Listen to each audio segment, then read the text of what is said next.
Okay. I guess Al will play our. We want to play our intro.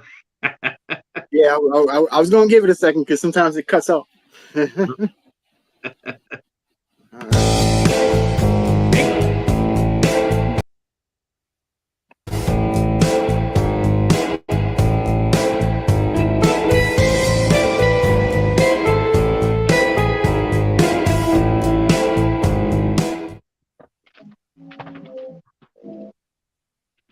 There you go.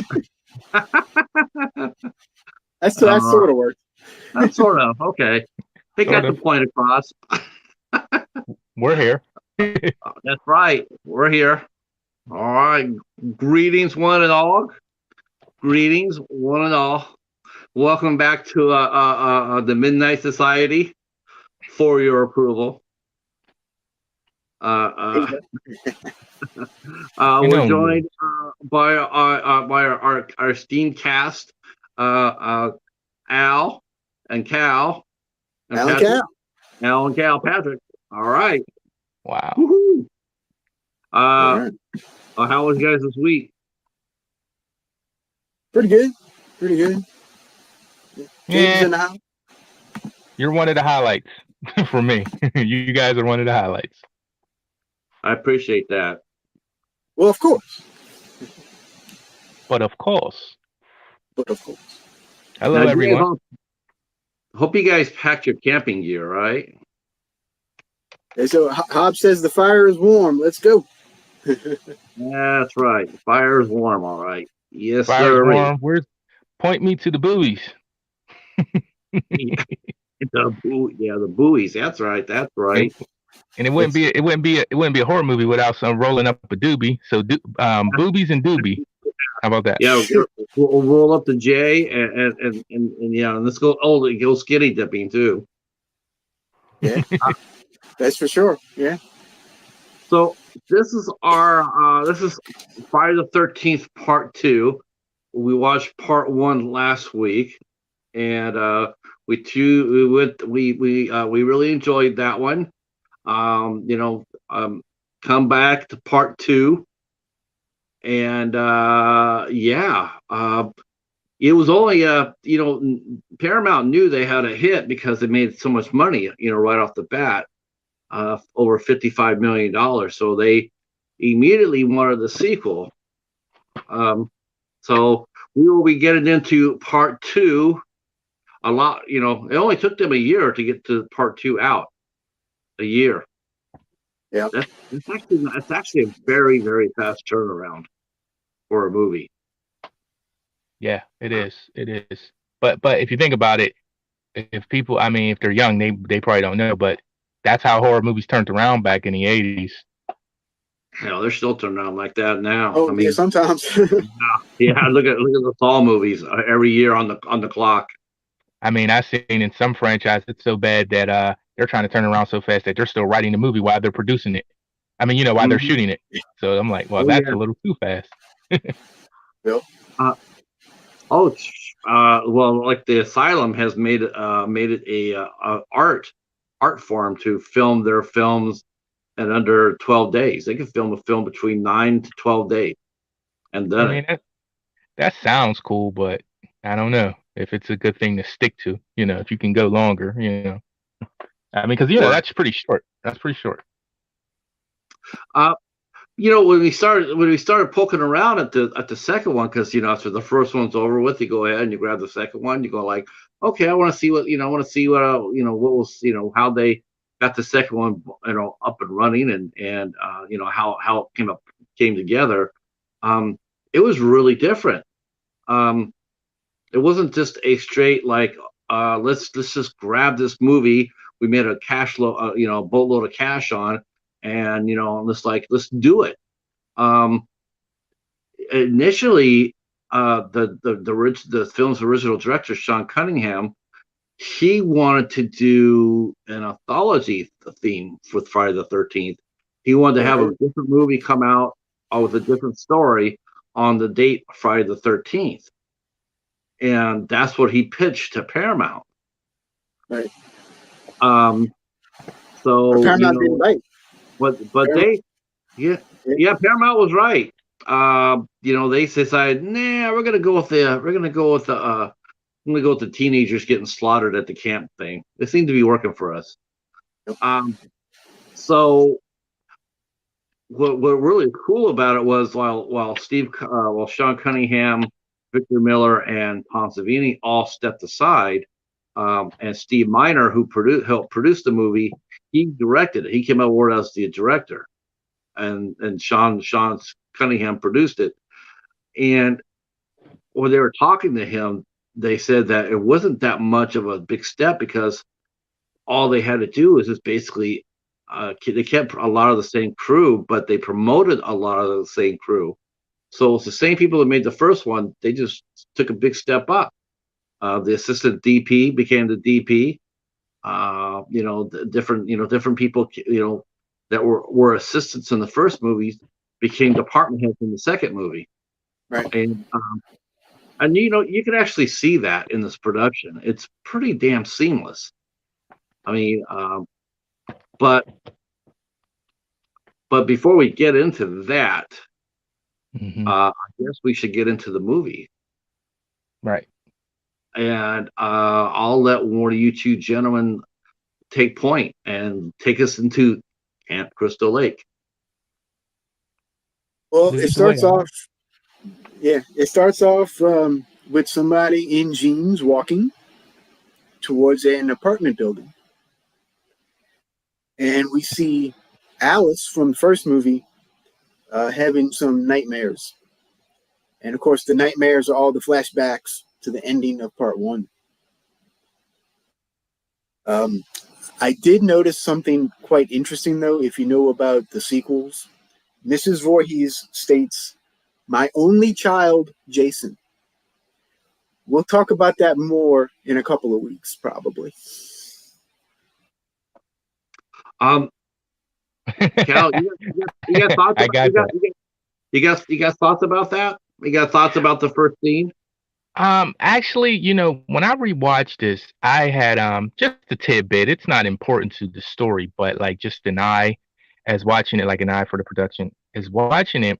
It's cool, but I never noticed, maybe because I'm a little older, that you can almost in the first scene with Alice, you can notice that it was shot at different times. Because if you watch closely, because she's on the phone, then she's going to the shower, correct? Right. And if you watch, her hair is different, and the cut scenes are changing. It's not very noticeable; it's slight. But what made me notice her hair is that she's actually heavier. So she's a little more heavier in certain scenes than the others. And so it made me notice that they had to shoot these, had her come back for reshoots or something, because if you watch closely, she's clearly smaller and her hair slightly different. It's not a big noticeable because I didn't notice all these many times I've watched it, but I noticed that. So I thought that was interesting. You know what I thought was interesting is that Jason showed intelligence. He showed a lot of intelligence. He followed her to her house. He followed her. How did he do that? Because it's not like she lived on the camp. In fact, they really never dictated where she lived at. But he did find out how she, because, and it wasn't like someone said, well, he followed her car. That's not true, because she was transported in the ambulance. Somebody else would pick up her car. And and we never find out where she lived at. And I thought that when he was walking and he knew which house it was. He's probably been stalking her. Yeah, because it's been months, right? Because he was able to. You would assume. Yeah, because that was really caught me more by surprise than anything else, was the fact that, like, holy shit, he found her. How did he do that? Because as far as I know, they state that he was out in the woods for all those times. He didn't get educated, so how did he learn and read and write? And it wasn't his mom didn't teach him, because his mom didn't know he was alive. And that made me really think about this. It's like, why? So at the time of this film, So he would have been what? See, he died in 57. So that would have been 23 years. So he would have been 35, Yeah, 36.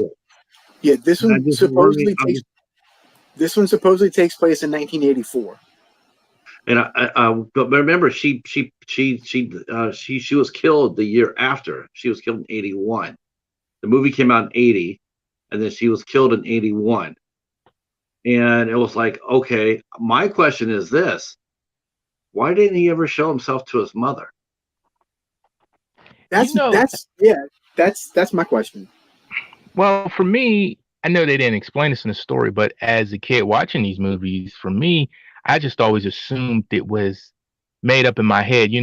Some people nowadays will call it plot holes, but it seemed like some things back in the day in filmmaking, we didn't have to be told. We just kind of, our brain made up excuses or something. So to me, it seems like once his mother was beheaded in the first film, it seems that angered him, that arose him. That's where he just came. I don't know. Just for me, I never pictured him still being alive while his mother was around. You know, I, I, I don't know. It messes up the story for me for him to be both, because that was her whole motive. She would have been helping him kill, but to your point, Pat, about last week about her lifting that person up for that kill, how'd that woman do that? If Jason was there, that would have made some logical sense, but he clearly was. He wasn't, though. So that's not part of the story. So yeah, and like you said, he showed a lot of intelligence. I thought that was cool because you never see intelligence like this after this movie, because he's really, if you watch it, he's hunting her. He's like in the woods, like she's prey. He's been stalking her for weeks, Yeah. and then I thought that was cool. And the thing is too, is like, I mean, he showed intelligence, and in a sense, he showed a sense of courage too. Because think about it, he's coming out from the woods where he's been all his life, and maybe that was it. Who knows? But he ventured into the urban area. He ventured into the town to follow her. And to me, it's like, I mean, to get revenge on for his mother. Yet at the same time, he never showed that at all, going to see his mother, who was in town. It was just, it just made his character a lot more complex than just a simple guy running around stabbing people. I mean, he actually is a really nice piece of character development, if you ask me. Yeah, I agree. It's actually probably the most intelligent he is in the entire movie, I think. Because probably later maybe on, the franchise. Yeah. Not really to get ahead of ourselves, but later on they kind of call him a man child and a couple other terms. But Right. yeah, so yeah, this was him definitely focused. But then again, I think he wanted the revenge, so he was laser focused on this thing. And I don't know if that took everything out of him or what. I don't know. Well, he goes inside Alice's apartment, and you got the sense that he gets the sense that he had been there for a while, because he managed to put the head in the refrigerator, which would have made noise and stuff like that. I mean, you saw the window was open, so you knew that he had been coming in there. He'd been waiting there for a long time, very Right. patient. He waited for her to wake up. He could have killed her in her sleep, but you're right. He wanted his revenge, and he wanted her to know it was him, you know? And so there's a little bit, yeah, you're right. There's some emotion from him, because revenge is an emotion. And you know And what? That detail is great when you think about it, Pat, because I mean, like, for us showing his intelligence, which they don't really harken back to this too much anymore, but that is very thought out.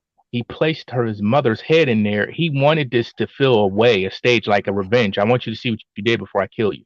And even him taking the pot off of the stove, like, that's Yeah. some form of intelligence, yes, So it's different for Jason. Yeah. very different. Yeah. And most importantly, as far as I was concerned, most importantly, he let the cat go. Just throwing that out there. Yep, he did. He certainly did. Yep. Yeah. The cheetah is happy. The cheetah is happy. So, okay. So I guess at this point for slasher movies weren't really that old. As far as like a lot of movies come out. I mean, there was few that have been out, but I thought was really different was the fact they killed the final girl because it's almost like an unspoken rule that if the final girl makes it, the final girl makes it. You don't come back and kill her the next movie.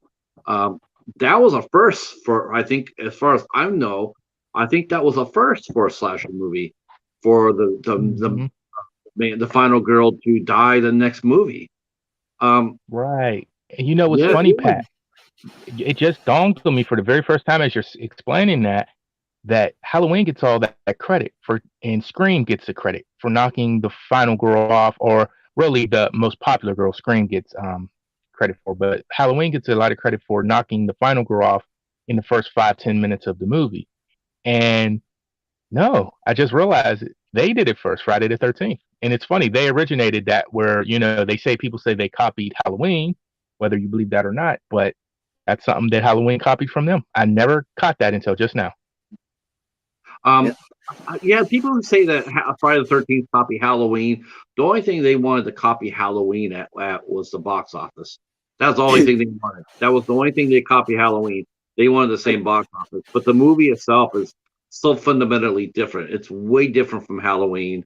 It's not one and the same. It's different, and so there's no comparisons.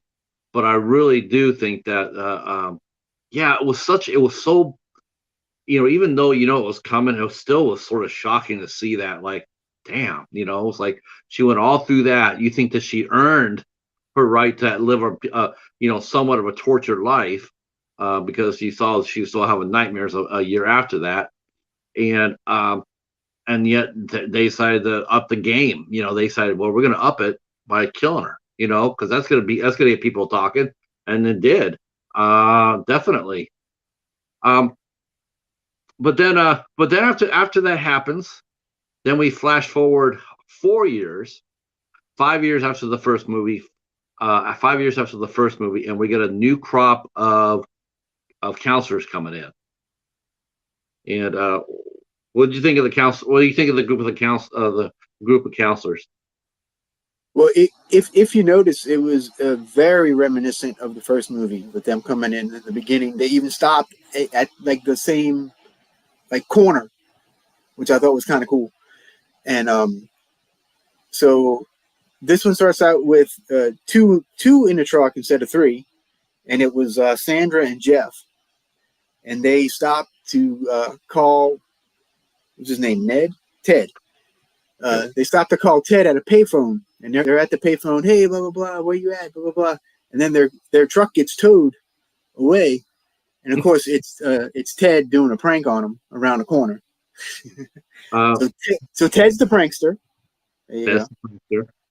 And then Sandra and Jeff are like a real young couple. So that's our little introduction to those guys. Let's see. I did think it was interesting. Sandra at one point says, "This place is spooky." Yeah, I thought that was interesting. Yeah. Go ahead. You think that and what makes it sort of work for them, because you're thinking, wow, who in the right mind would want to come around there to an unsolved mystery of half a dozen kids being slaughtered, and I mean, you got to think about it. These kids probably, when this happened, they were probably in their early teens. That would have been if they're all sort of local, like that would have been national headlines. They would have remembered. You would think that they would remember the slaughter at Camp Crystal Lake. Well, maybe it's still it's something that's reminiscent to today. When you're young, you just don't give a damn. They probably did like kids today. They've heard the things and they don't take heed to it until it happens. They probably heard about it, but they probably was that was so long ago. Who cares? That's how kids are. it was still nice to see one of them still sort of remembered. What did you think of the group of counselors, Cal?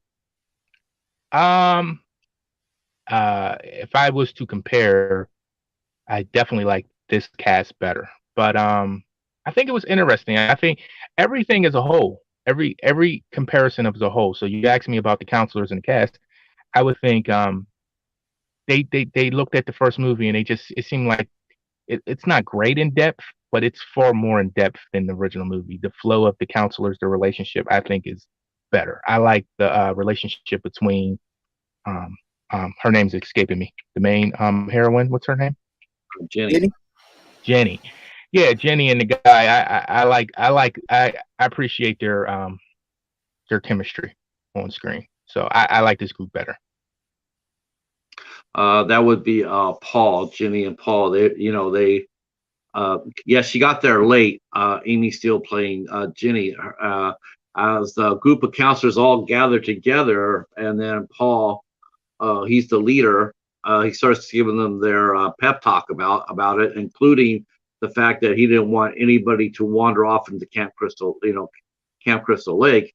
He said that was forbidden. Don't go over there. You're not allowed to go over there. He made it a point to point that out. Of course, Ginny got there late, and you can see that she's, her and Paul definitely had history, just in the way they interacted with each other. Like she didn't give a shit about what he's saying. That, well, you're late. Well, she didn't care, because he knew that deep down he didn't care. He was just glad to see her. Right. right. I thought the group of kids were definitely yeah. I mean, they were definitely more perkier than the first cast. As far as that goes, they were definitely more casting central for the most part. There are some, the kids looked a little bit more out of central casting than they did just off the street, like the first movie. How do you feel about them fitting their parts, all of the cast, for as the kids? How do you feel in the counselors? How do you feel, like, opposed to the first one? Do you feel they fit the bill better, or they were more mature or more age appropriate? I thought they did a nice. I thought they fitted their role nicely. I don't think they were given very much chance to really develop, though, like in the first movie. And as far as that goes, but I liked them well enough. I mean, they seem to be all likable too. They're all very likable. You had empathy for them. Even the head counselor, even though comes across as really gruff, you can see that he really did care about his crew and the people there. They weren't just faces to him. He did care, and he was doing things to bond with them, like having that campfire. I thought the campfire was pretty interesting. Because then we found out, they filled the backstory about Jason, like him being out there for all this time, and that people, there's been sightings of him, and he's been how he lived. Did he live off the land? Wild animals and vegetation, which probably is exactly how he did it. Maybe raiding a few backyards here and there. But they didn't really explain. Go ahead. I'm sorry. What year is this movie? Is this 82? Yes. Okay, 81. So this is a year. Cool. So this is a year before Sleepaway Camp. So I wanted to say because you bring up the campfire, the atmosphere, the look of the campfire. Now I'm sure that's been done for a long time, but as far as it being in a slasher movie, telling those stories in a slasher film, they really set the bar for that. I mean, you think of that first, you think of Jason when you see them telling stories about a slashing killer nowadays. Maybe, for most kids, they think of that scene. I always see them sitting at that fire. Even if you can't remember the movie well, I remember that scene of them at the fire. And I asked about the date because I wanted to see if they were the first one to do that, because it looks like a lot of films followed that too. But they actually they weren't, because there was another movie that did the same thing, including having somebody come out and scare everybody. and that was actually a movie called Meatballs with Bill Murray, and that came out in '79, and Is he that a did the horror same. film or a comedy No, film? it's a comedy film, but it's the same setting. It's the same. There's a group of counselors, and he's the head counselor. He's got them all around the fire, and he's Yeah, telling yeah. them this little ghost story, and then somebody comes out to scare them all. It's lifted Okay. straight out of Meatballs. I mean, I almost stand correct. verbatim. I Yeah, stand corrected. But like far as a slasher film, like I was saying, I think when I think of those, they don't do it much anymore. It's not a cliche they do the campfire anymore. But Right. I think of Jason when I see that. yeah. As far as horror films go, yeah, it's effective. It's effective because that seems to be when you go camping or whatever. It seems totally natural. Like, I mean, when I was a kid, my brothers and sisters did that stuff too. We all told ghost stories. Uh, but I liked it because there's some. I mean, and the thing that it was even though uh, uh, um, even though Paul was sort of joking, but they flash over to Jenny, and she's actually taking this seriously. She's not looking at it as a gag. She's looking at it like, you might have something here. You might be, there's something what you said. There's something to be said about that. And, of course they blow it off, and then, they get scared, and then, and everybody has a great laugh. And then, that was fun. Everybody's is relaxing, breaking ice. And then they said that, they're going to go to that was the last. Wasn't quite the last night, but that was the next. That was for the first night they were there. Then the next day shows up, and two of the campers decide to go exploring. You want to take it from there, Al? Well, let me take it back just a tiny bit. Two things I noticed when Ginny showed up with the car. One, they immediately establish that the car's a hunk of junk, Right. which comes into play later. And also, she says that she's majored in child psychology, which I also thought was very interesting because she's going to end up dealing with Jason, who's like a man-child. So I don't know. I just wanted to bring that up. Nice touch. Yeah, and then also at the campfire, The spear. I don't remember who says it. I think Paul might say it, but he literally calls Jason a demented creature, which I thought was interesting too. I thought that was interesting too, considering that he's supposed to be nothing but a legend, but they gave him a title. Yeah. And there was also some foreshadowing too, not only with the Volkswagen, but also with the spear, because Ted came out with the mask and the spear that would be used later in the film. Right. But that was also like a throwback to the first film. Can I ask you a question? Do you think Jason sees them telling these stories, hears these comments about him being demented, creature? And if so, if you think he does hear these things, do you think that plays a part in the manner he kills them? Like if he kills one more vicious than the other? I don't know where he would be at, for him to hear that without being, because that's unless he has super hearing or something, right? Because I don't think he would have made his presence known quite yet, though we did see a presence. There was a prowler going around the camp. Yeah, there was. The psychology is a nice touch too, because maybe that's the reason, Pat, you say she was feeling something, like she was taking these stories serious because, her intellect, mentally, she's in a different place than these kids. So maybe, that's why she took those stories, a different way. I can see that. Yeah, I'm with you about that. Yeah. So then Ginny and Paul go back to the cabin. And they're making out and stuff, and all of a sudden the creeper that we see ends up being Crazy Ralph from part one, the only other survivor of part one, making that same 20-mile trip for a round trip. Yep. And it may be even more because this is the other side of the lake. Yeah, longer. Yeah, that's got to be 25 miles because they're 5 miles away from the other from Camp Crystal Lake. So Crazy Ralph went 25 miles this time. Yep. Man, I'm if you really think about it, I'm really sort of shocked that Ralph ended up the way he did, because Ralph would have been hella strong, at least from the waist down. I mean, he would have been like, imagine kind of throwing power he would have had. Yep. You're all doomed. Yes, doomed. Makes you wonder too. How many times did Ralph go down that camp? He must have been down there more than just once. I would imagine.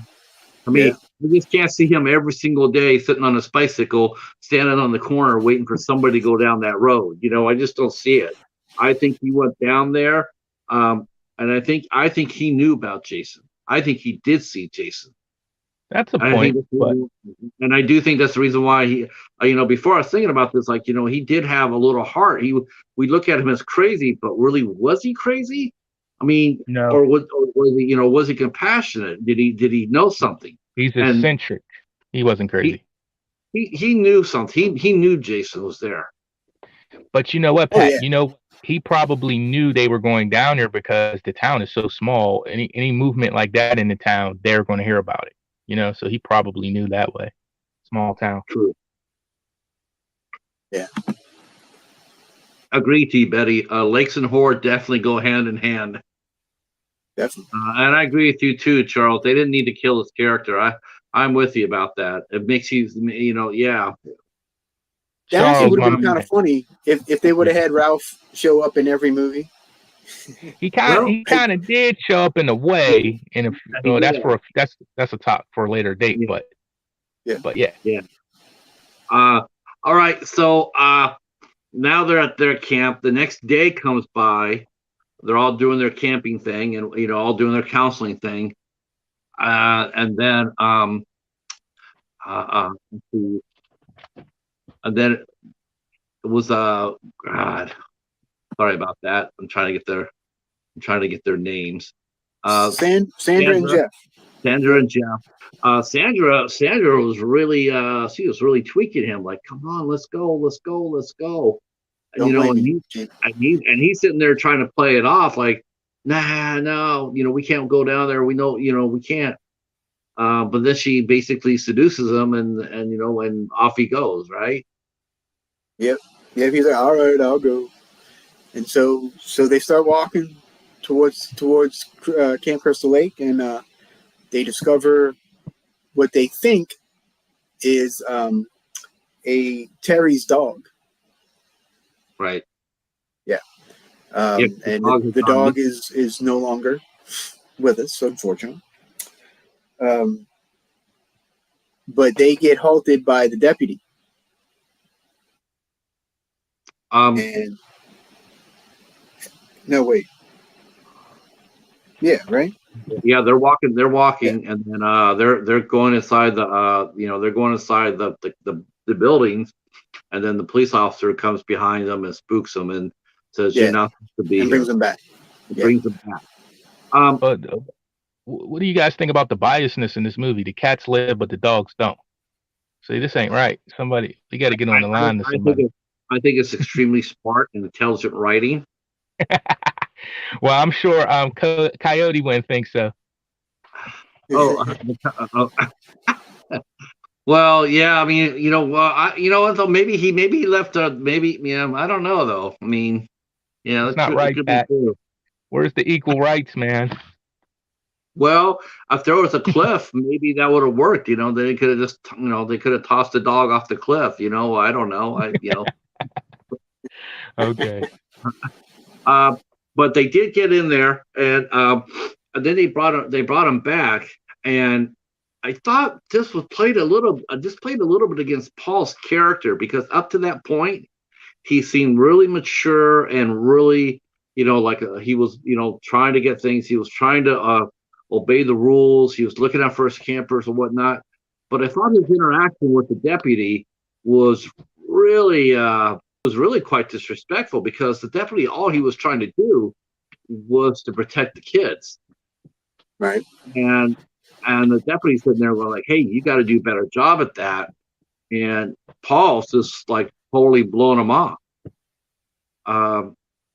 Like he says, you know what, no discipline, no punishment. And then he tells Ginny that Jeff and Sandra don't get any desserts. I thought that was a little bit against his character. I was like a little surprised by that. I thought it was a little funny. I don't know. I kind of saw it as him sticking up for his workers. Yeah, and he's establishing something with the kids that he has to take care of all this time there at the camp. So I get both sides of the spectrum on that. Yeah, I mean, it's like the deputy was. He didn't like, he wasn't like the first cop in the first movie who was just an asshole. Officer Dorf. Right. He wasn't anything like him. He was actually pretty mellow and like, hey, I'm just looking out for your kids. You don't need to be going over there. You just don't know. There's people that died there. You don't need to be trapezing around you don't need to be trapezing around a site like that. I thought he was just looking out for the kids and for the counselors. Right. But that being said, that cop was the poorest trained cop I've ever seen on movies. I mean, that guy he did everything wrong. Why don't you go ahead and take it? Yeah, take it. What do you think of him when he started driving back, and then he saw the guy running across the road? What do you think about that, Cal? What do you think about that scene? I don't want to chuck it up to bad acting, like on the cops' part, but I don't know, man. I don't know what to think about that. I didn't think too much of it because it seems like there's a point maybe 15, 20 minutes into these movies, there's always a misdirect or there's a interesting joke or, it's a scare that's not true. It just felt like it was one of those workups that horror movies were doing at that time, like a trope in a way. I mean, the fact that he did everything wrong. I mean, he stopped the car. He didn't tell his dispatcher where he was at. He had no radio with him. He left the car door open and the engine running. He ran blindly into the woods without seeing his surroundings. Again, with no radio. I mean, he might as well just been running through the woods saying, "Kill me now," because maybe it's realistic in a way. I mean, in a way, it's realistic. It's just like it's a small town. He's probably the only one that's qualified for the job, the closest thing. You know what I mean? So in my mind, it's just like, yeah, that's how they handle business out there. He's never had that type of. You ever see the movie where the cops are so untrained? It's in the future, and they say, "We're police officers. We're not handled to train this." He's never been trained really. He's never been in that situation. That guy doesn't look like he chased anybody. Now that's a really interesting question because again, it goes back to the point where, like, he looks like he'd been there for a while. I mean, he knew the area, he knew the town. I mean, he did feel comfortable around there.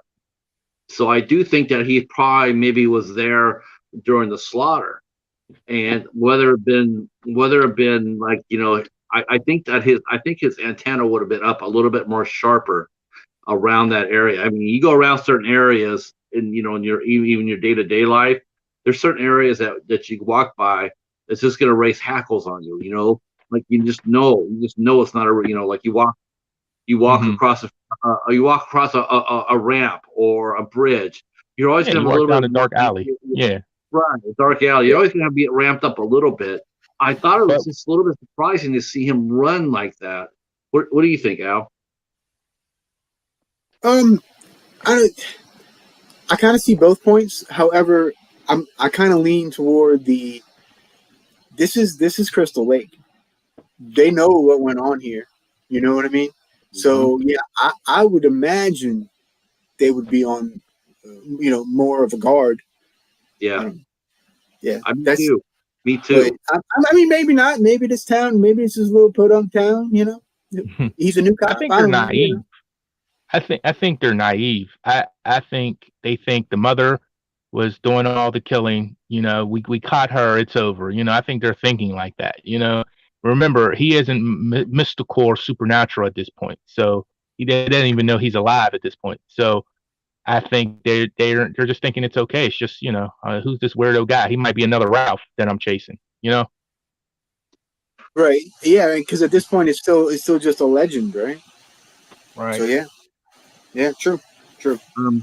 I just think if he would have just ran for like the 15 yards and didn't see anything, like you'd be like, okay, at least he would go back and let this dispatcher know where he was at the very least. You go back and say, I'm on, you know, the driveway, this and that. And if he just let somebody had known about it, but just the way he stopped and just ran pell mell, it's just like, I don't know any cop, even a rookie cop, that just would have just ran pell mell without grabbing a radio or letting this dispatcher know where he was at. But that being said, he had pretty good stamina. I'll give him that much. he managed to run quite a bit.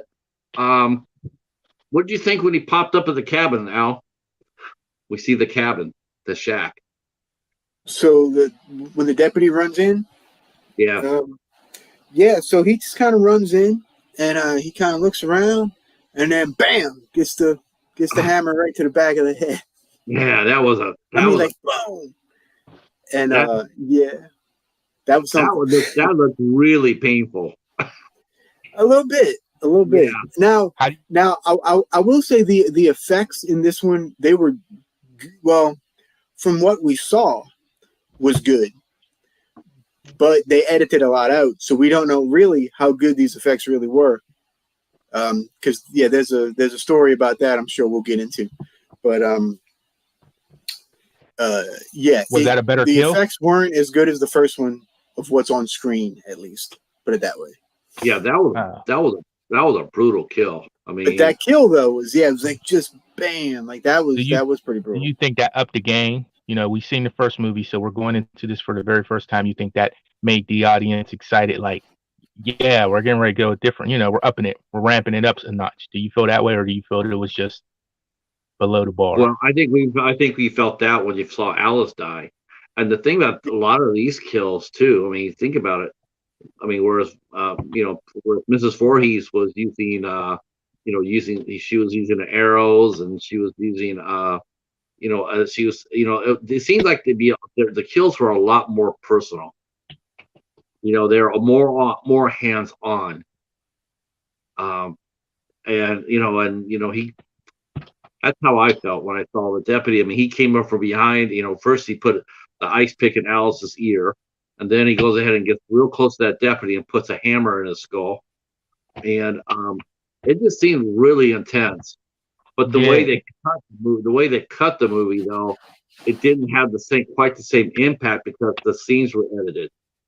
There was Yeah, yeah. like, and that's the kills were more brutal, but the results, what we were seeing them in their entirety, just wasn't happening. They were faded. They faded white. Or quick clip, a quick edit. Maybe Um, that's why people have. I hear a lot of people favor this one. Maybe that's why, because they feel more personal. It feels like a guy with a revenge motive. It feels more personal. It feels more grounded. So, uh, opposed to just ripping somebody apart. So it feels like this is a revenge game. Maybe that's what people connect with it about, because it is more. The way he did. I mean, it's the opening act. The way he did Alice. There is no other personal kill like that in the movie. I will say this. I do think, though, that if the deputy hadn't ran inside the woods like the way he did, if he just ran to 15 to 20 yards and just, looked around and went back to his car, I don't think he would have died at all. I think I think Jason felt like he had to kill him because he discovered too much. Like he discovered right. that's the reason why. It was more of a defensive kill more than an offensive kill. He was just killing to protect his, almost like he's protecting his home. I don't think that he was going to go after the deputy. Other than that, because if he would have wanted that, he would have ambushed him in the woods. But he kept on running. He was running away from the deputy. He didn't want to. He didn't want any engagement with it. Plus, he probably feared the gun. He probably feared the gun Right. because the cop has a gun. So when he got to the shack, and again, in a sense, it shows Jason's intelligence because that shack was hand built. That wasn't just there. That was that he had built that shack with his own hands. Is that what you got from it? You don't think the shack was just always there? No. You could tell you could tell like he had different doors everywhere. It looked totally cobbled together. It looked like he just built that himself. How do you feel about him moving that fast, Jason? About him running? Something that we kind of got away from after a few films. You actually see how he's moving. You don't see a walk. You see a run. No. Yeah, he's definitely much more human in this entry. I mean, he 100%. definitely came across as on the foot, running, and like I said, intelligent. He's thinking, he's putting pieces together. Do you guys personally like that? Do you like the walk in the or do you like the more grounded, realistic running? I like the grounded, realistic running myself. Okay. I'm kind of 50-50 because see, to me it kind of tells the whole story. Because like I said, this one he's a little more human, and then as he develops, he gets more, supernatural and almost zombie-like as the movies grow and go on. Right. Okay. One more thing, guys. Before we get too far, because Pat said something about in the beginning about all of a sudden Jeff was immature once the cop showed up. He just totally changed. Maybe that's a play for the characters they're establishing from that point that I'm sorry, what's her name again? Jenny. Jenny. Maybe that's establishing that she is now the more mature character. You know what I mean? From that point on, it's like she is, Yeah, she actually. You're right. Makes sense. Yeah. There's a scene that sort of proves that too, but we'll talk about that in a minute. Yeah. So that was our first kill at the camp. But it won't be the last. That's for sure. So later on during the day, they decide that as it's starting to get dark, that's when Paul says that everybody's going to be, there's a lot of campers there. I mean, there's a lot of counselors. We see them running, and we notice that there was a lot. There was like 15 to 20 of them. It seemed like running, and I'm going I don't remember that. I don't remember that many there being there, but now we know why. It's because half of them went into town to have that one last night out. Those who want the night out stay here. Those who don't, they can stay. Sandra and Jeff, they were told to stay as their punishment. That was their punishment, was they couldn't go into town. Before we go on, there's one of the characters, and I'm not mistaken. I'm not. I don't quite remember. Someone else might have to remind me. There was a character in the movie, a disabled guy who was he played he had a motorcycle accident, and he Mark and so he was in a wheelchair. Mm-hmm. Now, if I'm not mistaken, because I was thinking about this, going because didn't they have another one in the Texas Chainsaw Massacre like that in a wheelchair too? In the first one, yeah, Franklin in the first movie. Yeah. So what you get at, Pat? That's a homage thing. I was actually sitting and going okay, I saw that, because to me it's like killing a guy in a wheelchair. It's one of those things where it's like, really, the guy has no chance. But I have to say this about this again. This shows Jason's intelligence in the way that we'll get to that in a second. But they established Mark as being an athlete and very strong, because he was arm wrestling everybody, and he was winning. He was beating everybody. So they established that he was an athlete, and In the jersey. in a wheelchair too. And he's wearing his jersey. Yeah, he did. He had a jersey on too. So after the camp, and notice that Jenny's Volkswagen still works though, right? Because Jenny and Ted in his truck, they take all the kids. They all go into the town to have one last night, and then everybody else is there at the camp, including an old friend who happens to be the next person to buy the farm. And you want to take us through that one, Al? I'm trying to figure out what part you're at. After they all left, the kids were inside talking and stuff. And then, so half of them leave, half of them stay. And then Terry, who has this like super cut off shirt, she goes skinny dipping in Crystal Lake. Why would you go skinny dipping in Crystal Lake? I don't know. But she wasn't that. But there's one kill before that though. Well, wait, Ralph. Wait. So Scott steals her top while she's in the water, and then so she's chasing him to get her top back, and he gets caught in a rope trap, and starts hanging upside down in the tree. So Terry gets her shirt back and goes to run off to get help to cut down Scott. And so Scott's just kind of hanging there. Yeah. And all of a sudden we get the weapon that Jason is most known for the first time.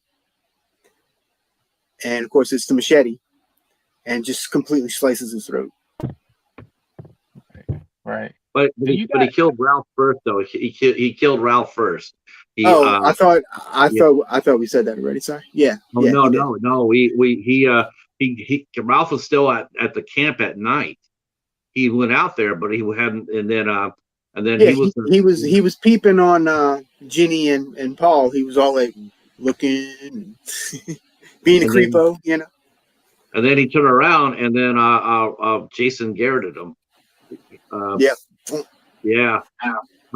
Yep. Yeah. So all that happened kind of right before all what I just said. I don't. Go ahead, Cal. I wasn't going to say nothing. I was going to say when you were talking about the guy in the wheelchair, I don't know why, but he's always been my favorite character of the movie.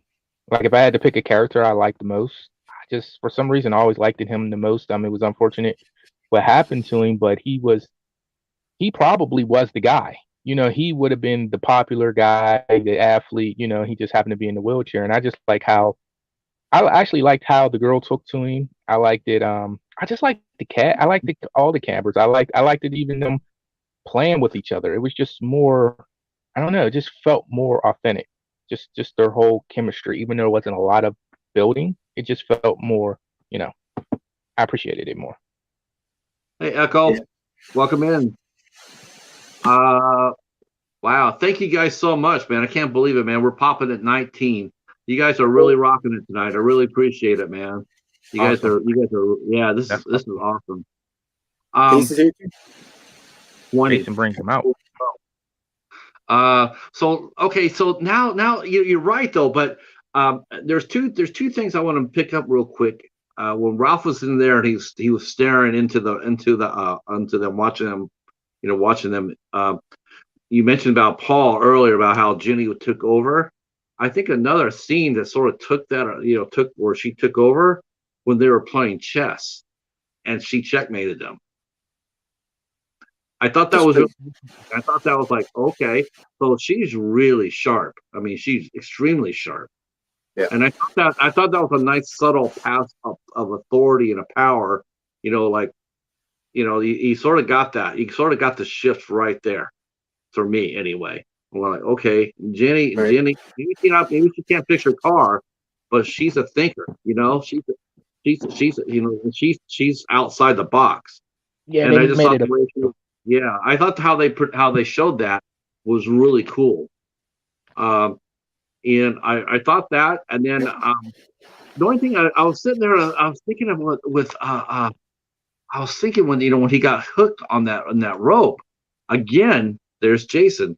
He obviously he used that snare before out in the woods to catch food.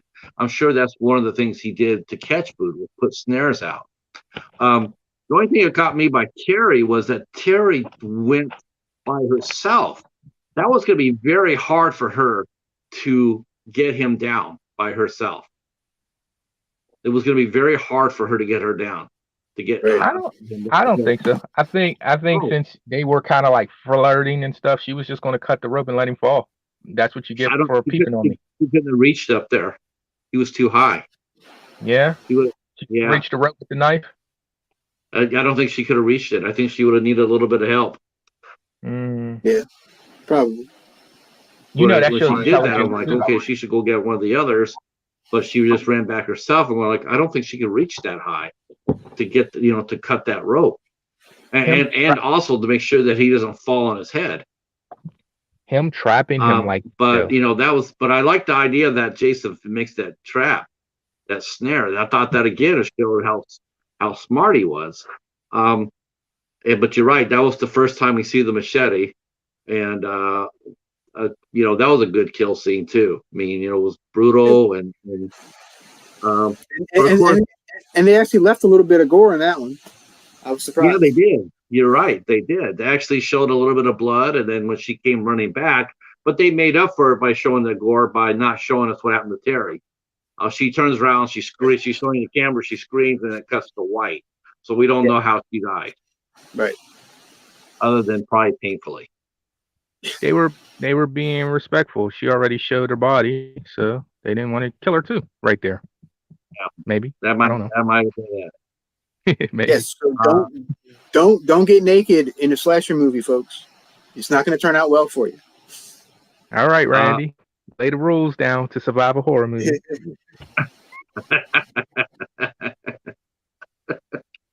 Okay, so now we got the first two campers. They've bought in the farm, and now we got the two couples left, and one other. We got two couples left. We got Sandra and Jeff, and then we got Mark and Vicky. Vicky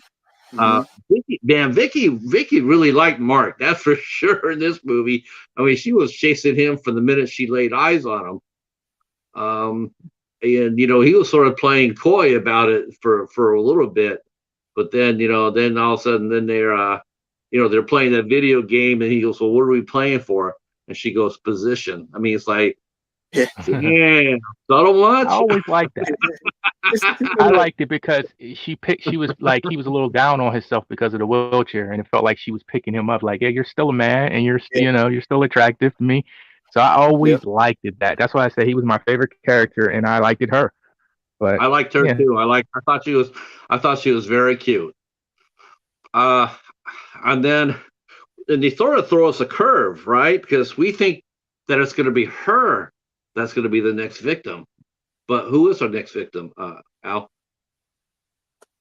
Well, the next victim ends up being Mark, the guy in the wheelchair. Mm-hmm. But before Mark's death, they cut to the bar, which half of them go to. Right. And this is the part where Ginny kind of tells what she knows about Jason and the legend and everything.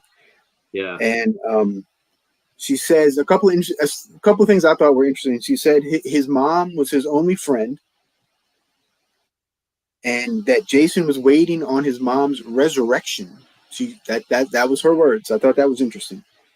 And let's see. Yeah. So those were the two things that really caught my ear.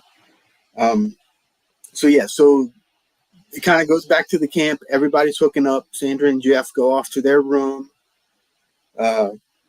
Mark and Vicky have their little soiree, and Vicky says, "I'll be right back." Yes. Never say you're going to be right back. Never say that either, folks. say Come that. on, this is a slasher flick. I I always have to thought admit, it was a I crime. laughed when that. I laughed when she said that. When she said that, I cracked up, going like, Yeah, me too. "Whoop!" Me too. You know what? I always thought that was one of the biggest crimes of the movie. Mark never got to get with her.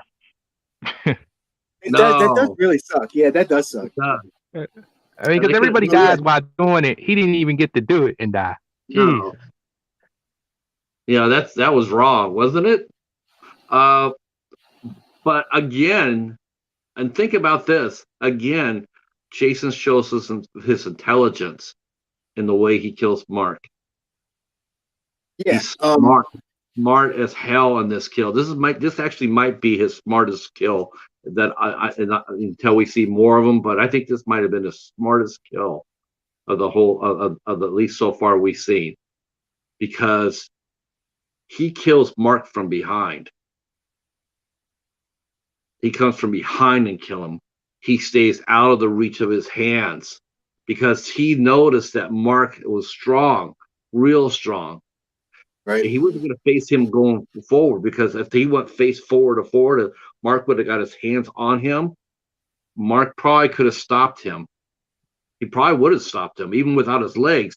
His upper so strong. From the wheelchair, yeah. Yeah. So Yeah. he did not go face to face. He came from behind to kill him. He didn't want anything to do with Mark's hands. He was like, Yeah, nope. that ain't cool. I thought again that was a sign of intelligence and smarts and cunning. No. That's, to me, that's what Kane Hodder would say. I don't know if you guys remember, Kane Hodder said famously, he said, Jason, he's nothing but a big pussy. That showed it right there. He should have killed him like a man. I don't think he did. I don't think so, because he killed plenty of people face to face. He killed a lot of people. It's some humor. You'll get it a little later in the franchise. But for that kill there, I thought that was just like, I thought like, holy crow, look at him. He's that too. And then the fact that they actually killed off a character who was paralyzed, I just felt a little bit like, I knew the Texas Chainsaw Massacre had one, but I wasn't sure if the guy in there had a broken leg or he was paralyzed as well. So I wasn't quite sure. So I wasn't, I wasn't sure if he was just, because to me it was like that's sort of messed up, Right. I thought that was like almost like killing a kid. It's like you're killing a handicapped guy. That's sort of rough, But I couldn't remember the guy in the Texas Chainsaw if he also was paralyzed. And if he had, then he had set the table for this kill. But the big difference, though, between Mark and Franklin from Chainsaw, Mark was likable. Franklin was not. No. Oh my God. I thought it was just me. I was scared to say it. No. Franklin wasn't likable, was he? God, no, not at all. Franklin was I thought it was just me. Yeah. And also, I believe Mark had an accident and he was still, he was just crippled. But I think Franklin was a little bit more mentally challenged than I would say. You know what I mean? Like, is their character. So I think actually killing the guy, Franklin, would have been worse. It would have been like more equivalent to killing a child, in a way, for me. I can see that. Yeah. So they switched it up. We thought that it was going to be Vicky, but they killed Mark. Then Vicky comes back, and she's looking for Mark. Oh no! Before that happens, so Jason goes upstairs. He does. And, yeah. Why don't you walk us through that one, Al?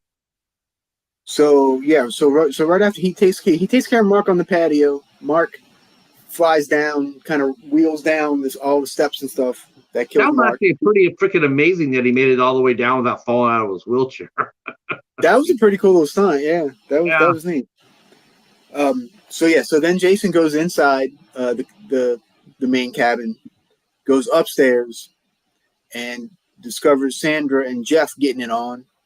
Yeah. And that's when he gets the spear and spears them both through the bed. Yeah. So he spears through 2 people and the bed.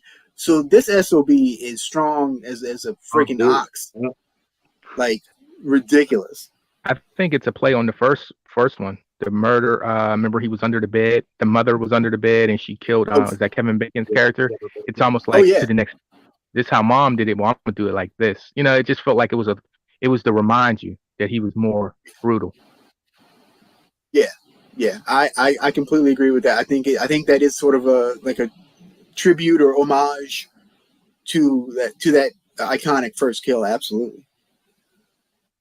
So then after Jason gets Sandra and Jeff, Vicky's running around the house looking for everybody, and she goes upstairs to look for Sandra and Jeff. She finds them, but of course she finds them all bludgeoned with the arrow. Yeah. And then she turns around, and this is the first scene that we see Jason in full physical form in this movie. And he pops up out of the bed, and he has this burlap sack on his head with one eye cut open and the other eye is closed. And so he runs after Vicky and gets her with a knife. Yeah. Yeah. Yeah, that was that sucked. So what did you think of Jason's look? I was going to ask you, because this is the first time you really see him. Right. Yeah, the only thing that came to my mind, honestly, how damn clean that sack was. That sack was it was clean as hell. It was like brand new bag, and it was like over his head. I'm like, damn, that's a clean ass bag. There's no sweat stains, there's no gore, there's no nothing. No blood spatter, no nothing. That's a clean ass burlap sack. I mean, that's pretty good. Yeah, that's a plot. I don't know why that's the first thing I thought of. Right? It's probably not probably what you shouldn't be thinking about, but that's what I thought was like. And then 2 is that when he got up, they showed his size when he got up, and he's smaller than what you expect. He's not really big. He's actually pretty average. Yeah, that's the other thing too. Now, and in interesting trivia, I think Steve Dash is who plays him for most of the movie except for the end. He's a tall guy, but he's not a real huge guy. Right. So compared to all the other Jasons, he looks fairly small, which I thought was interesting. And that's something. See, my love and my seeing these movies are different for you than you guys. So that's something I never liked, and I still don't like. I don't like his that he's so much smaller. Even just say I was watching this for the very first time, and when I seen it, even his hands, you see his hands killing people, and they just look. It just seems like they fit to a bigger man. So it was a surprise. Don't get me wrong. The sack, I'm curious to think. Do you guys think that was scary? Only thing I thought about the sack was, God, that's got to be annoying staring out of that one little hole. That's all I thought. Mr. Bones and Larry D are flashing some fun comments here. Mrs. Bones says he looks like he's related to the 3 brothers in Wrong Turn. And then Larry comes back there and says that was his Friday bag. The other ones were at the cleaners. I have a take on that, Bones, about the Wrong Turn. I have a take on that for future franchises, man. I'm glad you see that. Yeah, that's funny as hell. So yeah, I didn't. You're right. When he put in any, we also too found out that he's left-handed. He's left-handed. I didn't know. Yeah, he got up and when he went to stab Vicky, he had the knife in his left hand. So he's unless he's ambidextrous, but I don't. He might be ambidextrous, yeah. Because this time he shows him he's stabbing with the left, and so yeah, he probably is, because when he killed Mark, he had a call from the right hand side. So Jason can bring it both sides. Was that scary though for you guys? What the sack, was that scary? No.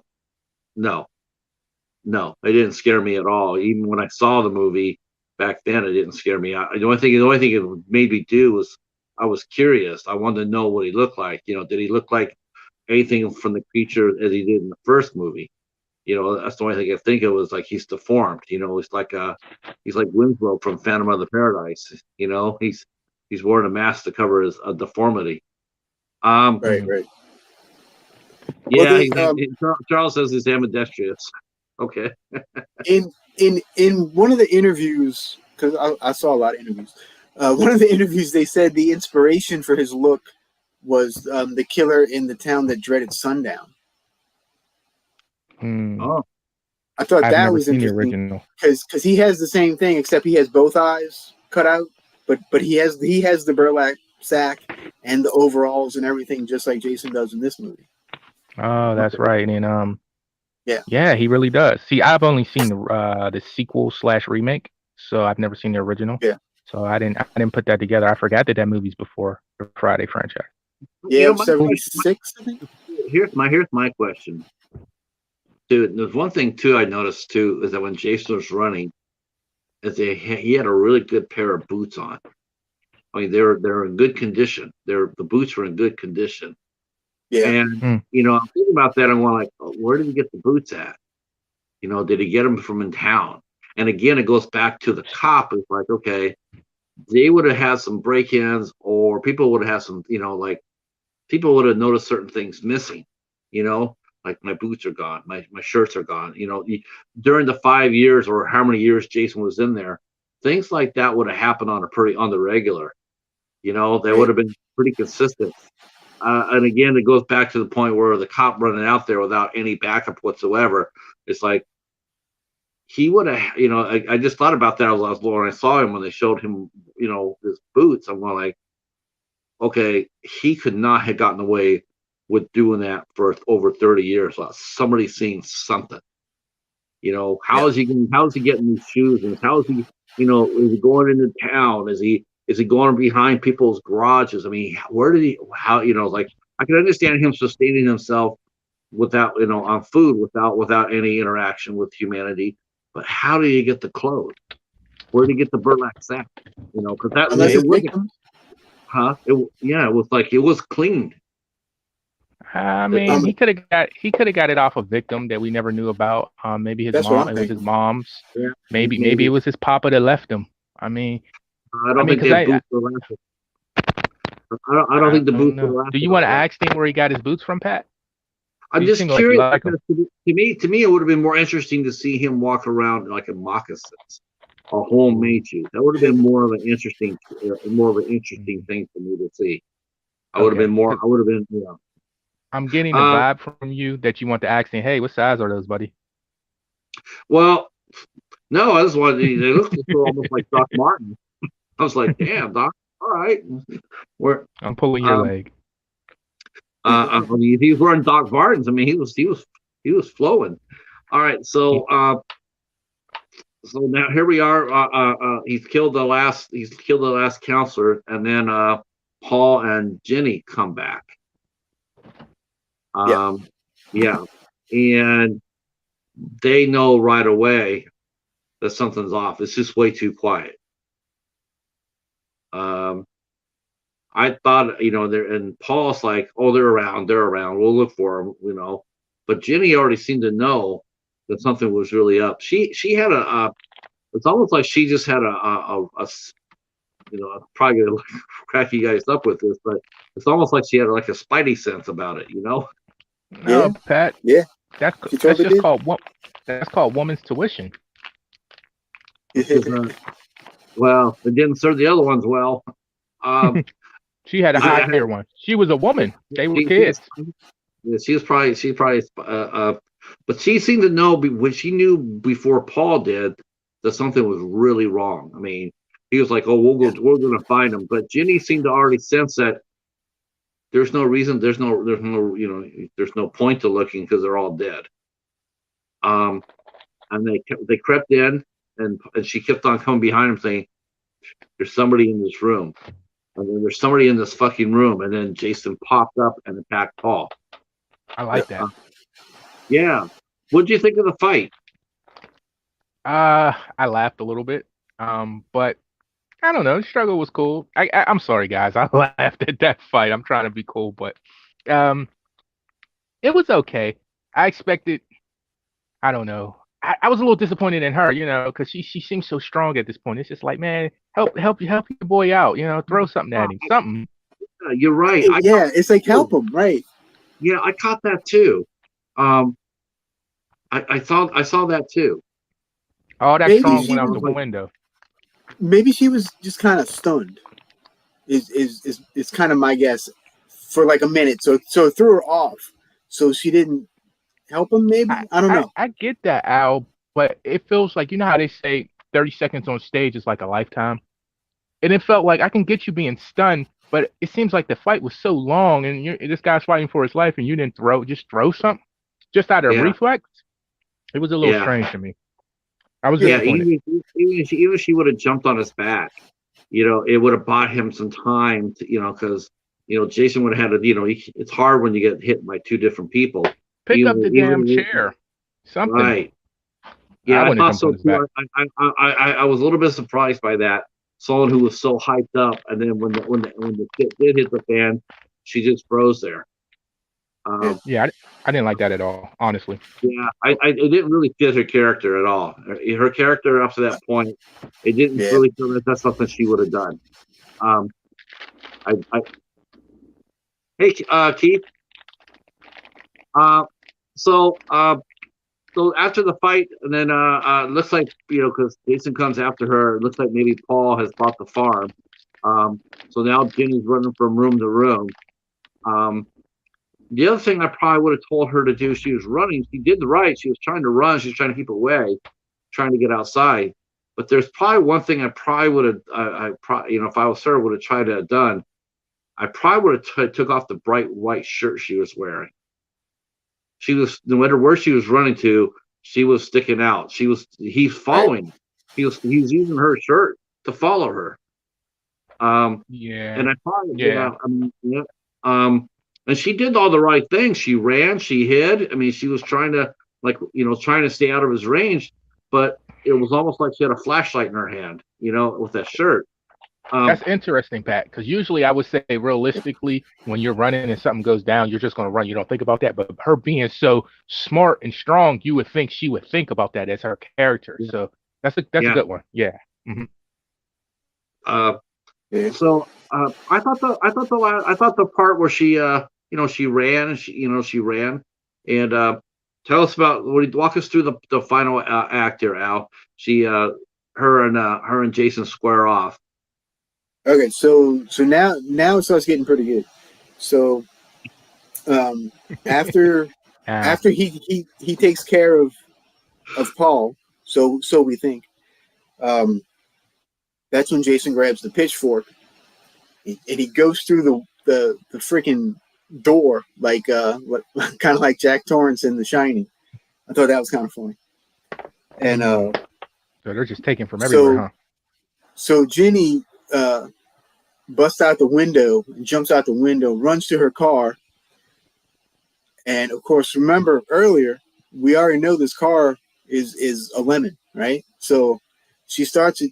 Oh, it don't start. But at least she had the key. But at least she had the keys for it. She did. Yeah. Sometimes you saw someone run there and thought they don't have the keys. Yeah. Yes, she did. But So Jason attacks her in the car, and she kicks the door open on him, and he flies back. And so she gets out the car. She runs around the corner trying to hide. And let's see. And then this is the part I love. When Jason runs after her, she turns around and she kicks him square in the cojones. Yep. So my initial thought was Jason's got nards. Monster Squad. Yeah, throw the Monster Squad up in there, Got But I immediately went, Jason's got nards.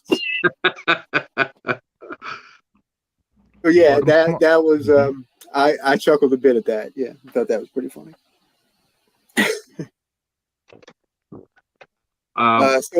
So anyway, so it continues, and now they're back inside one of the cabins, I believe, and Ginny grabs a chainsaw, which I also thought was interesting because earlier in the movie we see her cutting a piece of a log or something with the chainsaw, so she knows how to use this chainsaw. Yep. So she does the chainsaw and she cuts Jason.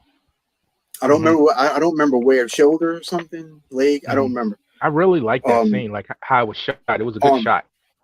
Yeah, it was. It was nice, and it gets Jason in the arm. That's what it is. So then Ginny runs out, and she runs into the woods, and there she discovers Jason's shed. I guess you could say. The shrine. Right, the shrine. And we also see something else besides Mrs. Voorhees' head. We also see Alice's body as well. Yeah. Okay. So in the shed, there's two bodies. There's the deputy from earlier that was killed in the shed, and Terry. So we finally find out that Terry is dead from earlier. We never see her die. So yeah. So in the shrine room, we have Jason's mother's head. Her decapitated, bug infested head, along with the sweater she was wearing when she got decapitated in the first movie. Yeah. Let's see. Alice's body was to the immediate left of it. She was she was laying head down, like her head would be toward the front of the altar. Yeah, that's an important trophy. She's a trophy. Yeah. Yeah. So this was the other thing that I thought was kind of interesting, that Ginny immediately put all of this together and grabbed the sweater. Like, I'm talking like immediately. And so I don't doubt that she would have figured it out that quickly, because she does seem to be probably the smartest of the final girls out of any of these movies, really. So she picks up on it real quick. She puts the sweater on and pretends to be Jason's mother. Yeah. I liked it. I appreciate it. I thought it was clever. I thought it was clever and smart, and she was whip smart. I liked it. I liked that idea.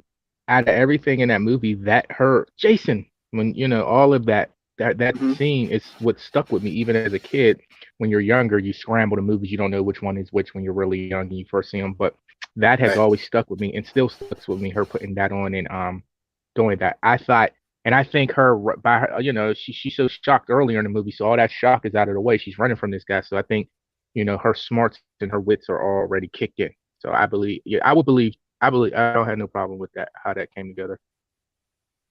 Yeah, I don't either. It's just that I just thought it was kind of funny how quickly she just was like, boom, like she just knew right away what to do. Right. Yeah. So Jason is like believing her as his mother, but the one thing that does her in is, I guess she moves slightly to the right or something, and he sees her head, his mom's head still there. So he's like, wait, what the hell, and then all of a sudden Paul shows back up. So he didn't kill Paul. And so Paul and Jason tussle again, and Ginny grabs the machete and gets Jason in the shoulder. Let's see. Ginny. No, I always got a kick out of him popping up. Ginny. I don't know. I'm sorry. That's just me. Maybe I found that. I'm the only one that found that funny. I just always found that funny. And let's see, shoulder. Us horror fans laugh at this stuff. It's awful, in retrospect, like, oh, if this is really happening, but we get a kick out of certain weird things as horror fans. Yeah. So, okay, so she gets him in the shoulder. He's laying there, like he's dead, and Ginny takes off the burlap sack. We don't see what Jason looks like, but we know she takes off the sack. They see what he looks like, and they're both like, ugh. Which I thought was kind of funny. Yeah. I always thought like she just had to do it. I just, I always. Well, it's kind of like the Scooby-Doo thing, right? Right. Yeah. You got to know. I would have gotten away with it if it wasn't for that pet dog.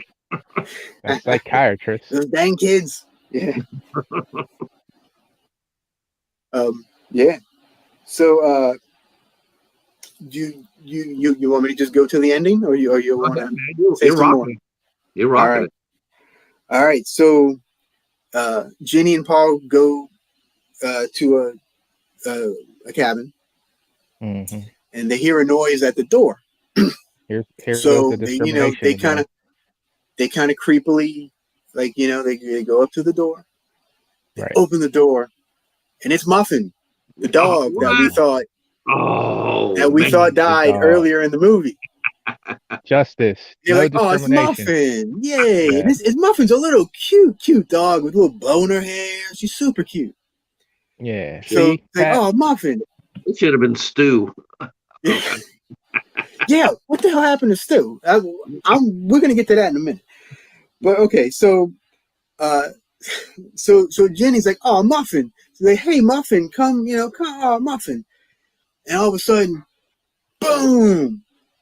An unmasked Jason with long hair busts through the window, and I mean, like, it was done great because it's so unexpected. There's no music, no nothing until this happens, and it's boom! He busts through the window and attacks Ginny.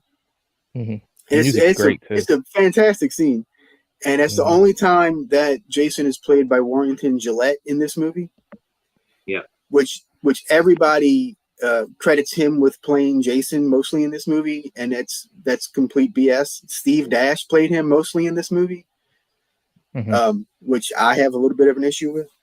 Yeah, but anyway, so Jason busts through the window, and he's all like half his face is all mongoloid, all crazy looking, and the other half's not too bad, but it immediately cuts to white. I think not to black. I think it cuts to white.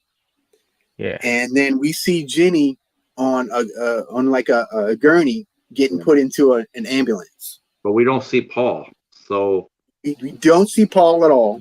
So we don't know what happened to Paul. Yeah, we don't know what happened to Muffin, and we also we never find out what happens to Stu, because Stu just kind of disappeared. Stu is the wisecracker, the jokester. Right. Yeah, because he was still at the bar. He stayed at the bar. So I guess so Stu survived some kind of way because he never came back. So, the whole half the camp survived because they were at the bar doing the last. That's true. Yeah. So actually, but as far as a speaking acting go, as like a speaking character, yeah, he's actually one that actually survived. Very true. I want to point out the fact that this sinister panelist we have here is laughing at the dog, that the dog didn't make it, or it's assumed that the dog didn't make it. He's so sinister. He's so biased.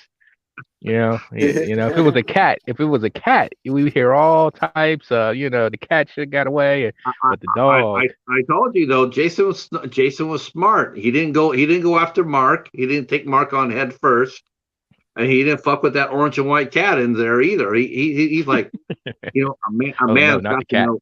He's like, a man's got to know his limitations, and so so that's why he didn't mess around with the cat. But it did throw. But we do know that Jason does like dog though, because they did come across the carcass of a dog that had been killed there. And so I'm sure that was a Jason kill. I'm sure that dog had died from Jason.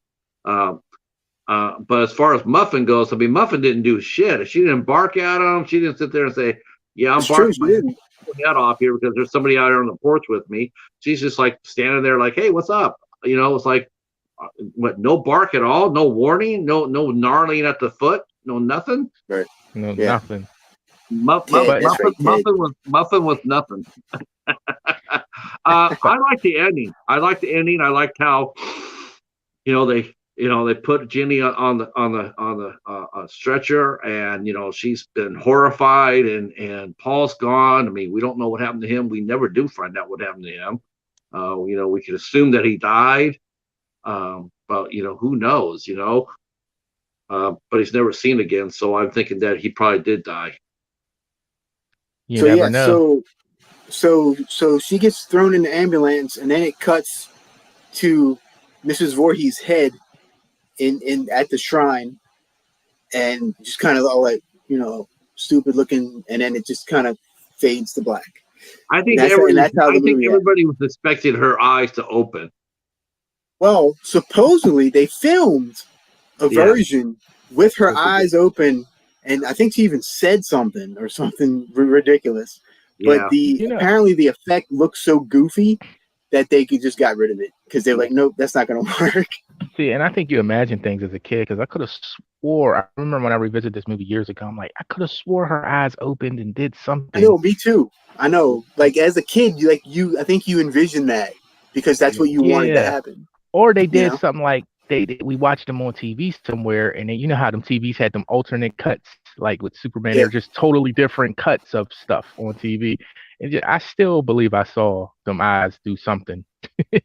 I don't know, but Echo said dog meat taco. See, there's other people. See, Echo, can I say something about the ending? When he busts through that glass, I thought that was really good. People always brag on how these movies are cheaply made, and they always talk bad about them, but that was good story shooting by not showing him when she unmasked him, and then because you were going to bring him right back in the next scene to jump through the window, and then you show him there. It's a bigger reveal. The music is perfectly cued in there, and I think I want to mention this about the last movie. These are the first two soundtracks of any film that's different. From this point on, the music completely takes a totally different turn. And I just want to highlight, yep, there you go. I want to highlight the music in these first two films. They're good. And these are actually the most musical of Jason, because afterwards it just becomes a kill, kill, kill. There's a little music in there, but it's heavily relying on that. But the music is more traditional in these first two films, because in the next film we take a totally different route, and then in the fourth film they stick with that route through the franchise.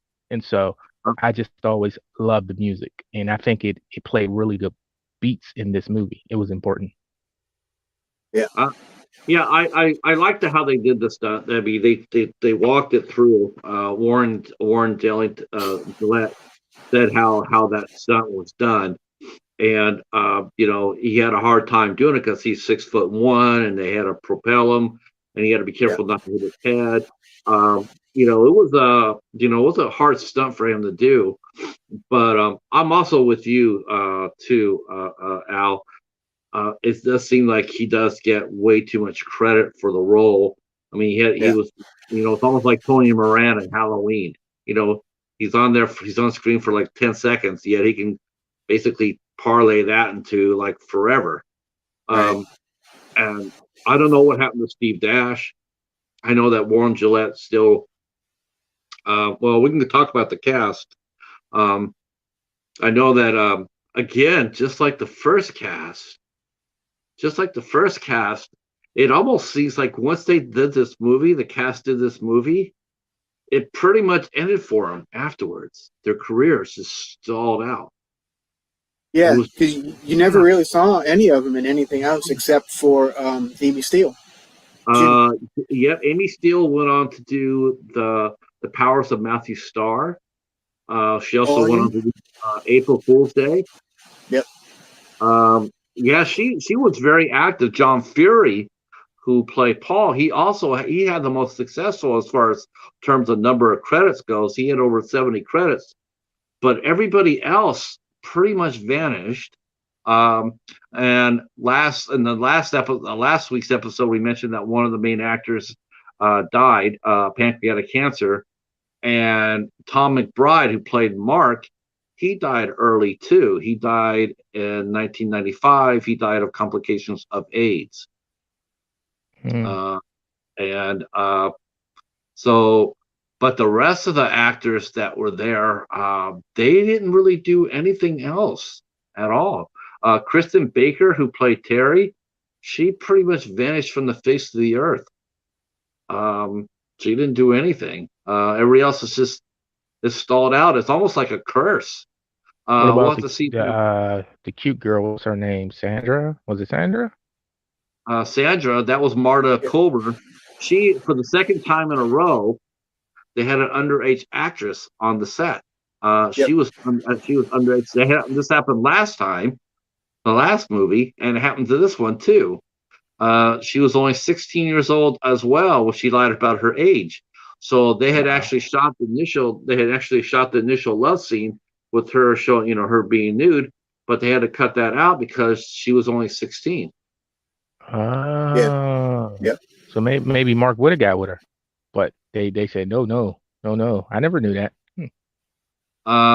Let's see. Peter Barton from Friday the Part 4. Yep, and Hell Night. That was a fun show. That also had an Oscar winner in that movie. That had Louis Gossett Jr. in the Powers of Matthew Starr. So as far as that goes, it was really interesting how that worked out.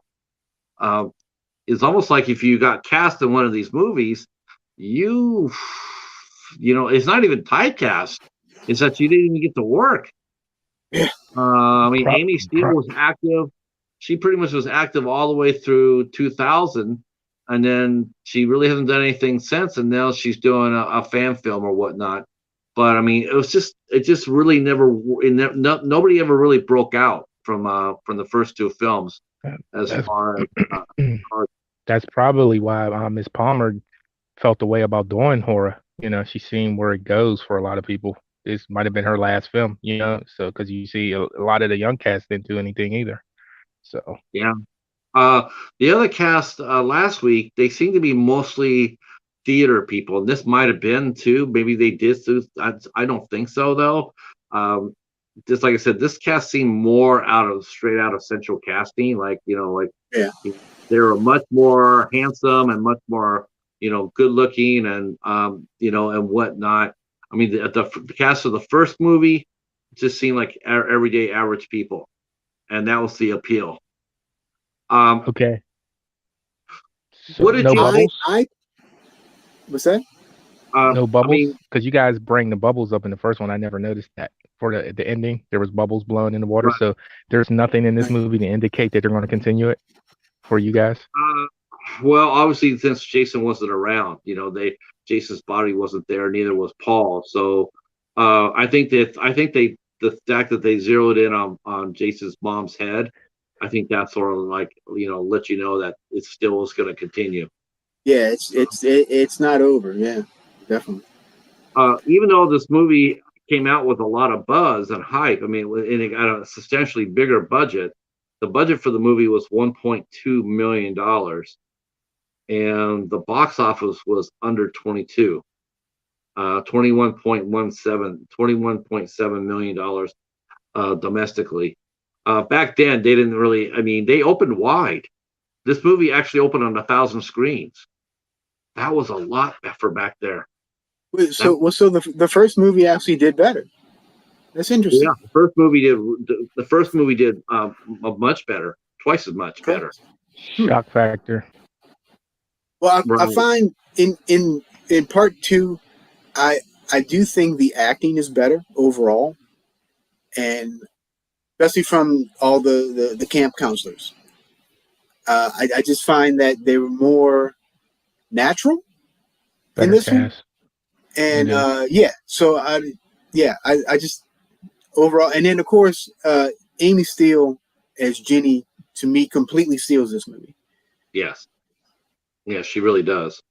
I mean, she just rocked it. She nailed it the whole movie, and she's the smartest final girl, and Yeah. she's the most badass.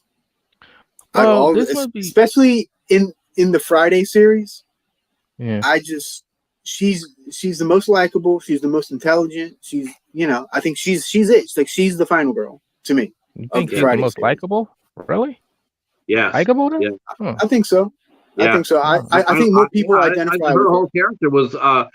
whole character was she showed a lot of empathy. I mean, Alice shows some empathy too, though. I mean, she showed some, but not nearly as much as Jenny. I mean, I Jenny, think the writing is the reason she's so strong. The movie heavily relies on her more so than it did Alice. The movie revolves It does. around her. Now she plays to it very well, but yeah, I the think movie didn't. She had to carry that movie, really, to be honest. I don't think so. I don't think she was even the most well known. I think No, that, I it's mean, not. It's not. it wasn't like she was Betsy Palmer. You know, she didn't have a name before she walked inside this movie. I'm not saying it carrying it in name wise, but just as a story, the movie, the character and the script is written heavily around her. As the first film, it's like I don't want to say it's more chaotic, but it's more a feel through. You end up you end up rolling with Alice, but it's more surprising. It seems like this one is like she's the smart girl. She's, she knows the psychology thing. Just everything. It just the movie hovers over her. She has to the movie doesn't succeed if she doesn't carry it well enough, you know? You know what, if they hadn't killed Alice, I would have agreed with that. But they did kill her, and the fact that changed the rules, because now you couldn't just sit there and rely on her to carry it. You couldn't revolve around her because nobody was safe. If anything, when they killed Alice, when they killed Alice, that's what they established, that nobody was safe. Mm. You didn't know, just because she might have been the final girl, but there's still 10 minutes of the movie left. There's nothing there not to say that she couldn't have died as well. You Yeah, really but didn't know until they started rolling the credits, if she was going to truly make it out of there alive or not. I get what you're And saying, but also too, she made it through the first movie. So in my mind, well, I would think, well, she's gonna make it through this movie. Maybe she'll die in the next. You know what I uh, mean? It's I didn't see them killing her. I didn't that part. I thought that was a one trick pony. I didn't think they'd kill her off to the next movie. I just but thought that's that what would I'm be saying. Like when you made the point of nobody's safe, she could die. Like because Alice did survive the first movie. That was a shock. A big thing and something new in the beginning of this movie. But I didn't, and for one moment, even when I seen this for the first time, I didn't for one moment think that girl wasn't going to survive. I think if Paul survived, would have been a shock. But I didn't think that girl wasn't. She was too bright. The whole psychology angle. Once she did that, it was just like she put too much effort not to make it out of this movie. Well, I think it helps too, is that this Jason here is human. He's 100% human. He's not like the later of Jasons where he's unstoppable. If you Right. made Jason human in every single movie, we would have the same type of girl every single movie. But because it didn't happen that way, because they decided to switch him up and make him supernatural, um, we never get the final girls on the other movies never got the chance to do what Jenny did. They just never had a Right. chance. Like Jenny had a chance. Jenny had a chance to stop him. She knocked him on his ass. She sliced him with sliced him with a machete. She hit him with the chainsaw. I mean, she did a lot of damage. Yeah. And you didn't. As far as I mean, up until Jason X, that maybe that might have been the worst that Jason actually got. As No, I disagree. well, I mean, Well, I know he, we'll well, see. yeah. We'll see. Yeah, Well, that's that's why I what didn't want to say nothing, especially the next one. We'll see. yeah, yeah. Speaking of the next one, Friday the 13th Part 3. Um, wow, we're gonna go 3D for that one. Okay. Now, I saw that one in the theaters. I saw all the Friday the 13th in the theaters. Actually, all the first 8. Actually, all the first 11. Um, But the 3D one is very interesting. I love it. Very. Steve Miner directed this film too. He got the crack at it. Um, you know, they didn't invite back Tom Savini for this movie. Carl Fullerton did the special effects on this. What did you think of the effects, fellas? Like I said, if we would have seen a little more, I think it would have been better. But of what I saw, it looked good. It didn't look it didn't look awful or anything. So I thought it was pretty good. Yeah, I did I too. I will. thought. Mm. Go ahead, Go Cal. ahead, Pat. I'm sorry. You I, sure? yeah, go ahead. Just three. I okay. I thought that yeah, they cut it off, and until Al really bring it up, it didn't really. I didn't notice it much, but in some ways that might have been easier for maybe women audience at the time, maybe to watch it. But maybe that's why I didn't do as well as the first one because they cut stuff. But also too, they probably were harder on this movie because the first one was so, more, they showed more. So Well, I didn't I have a think Yeah, problem with the the graphic stuff. MPAA was all over this one. yeah, Yeah. they were after the first one, which is really funny because the first one's really not that bad. It No, really is. It really is. I mean, if you look at it now, it's a PG-13. right. Um, And Right. you know, this you this is know, better. well, yeah. I mean, by far. Um, but I think the reason why this movie suffered a little bit too is because by the time 1981 came around, the copycats were rolling around. I mean, Right. Halloween Big time. '79 and Halloween '78 came by, and that started then by that time that everybody started doing slasher movies, and so Friday the 13th snuck right in at the right time. But Hmm. after that, everybody and the whole '80s, everybody was doing slasher films. So I think that affected the box office as well. Hmm. I still Because think it's a better movie, far better movie, shot better. The music beats are better. It's just put together better. The cast is so much better. though, I mean, I like the first one better. yeah, I do. I like the first one better. I thought it was a lot more grounded. The one thing that really threw me off with this one here was it didn't get rolling until almost damn near to the last act. I mean, it was 50 minutes before 50 minutes, with only one kill really. You killed Alice in the very beginning, then the deputy, and then Ralph, then everybody else within the last half hour, and it felt really hmm compressed. It I was rushed. I It didn't have that 10 little Indians vibe to it. I kind of Right. like that. I kind of felt like that first kill was so big and so out of the ordinary and like, whoa, that happened, that they deserved that. So I kind of like it, man. I thought the pacing was pretty decent. I Um, did I did think the pacing was better in part two. Yes, I did. I think it flowed a lot better than part one because part Certainly. one in certain parts is kind of a little janky.